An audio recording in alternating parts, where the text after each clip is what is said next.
আমাদের প্রিয় নেতা জনাব নুরুল হক নূর যখন যেদিন অ্যারেস্ট হলেন, এরপরে সবকিছু বন্ধ, প্রেস রিলিজ দিতে হবে, সাংবাদিকদের জানাতে হবে, আমরা জানাতে পারছিলাম না।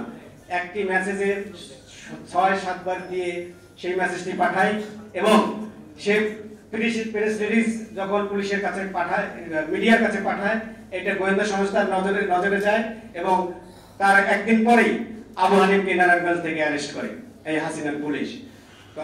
কারা নির্যাতিত নেতা জনাব আবু হানিফকে ধন্যবাদ। আমাদের মাঝে বিভিন্ন অঙ্গ সংগঠনের ইউনিটের অনেক নেতৃবৃন্দ উপস্থিত আছেন।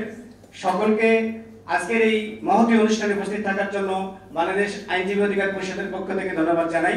অনেককেই বক্তব্য দেওয়ার সুযোগ দিতে পারছি না বলে আমি ব্যক্তিগতভাবে খুব দুঃখিত। এ পর্যায়ে ঢাকা মহানগর দক্ষিণের সংগ্রামী সভাপতি জনাব অ্যাডভোকেট নাজিম উদ্দিন বক্তব্য রাখবেন।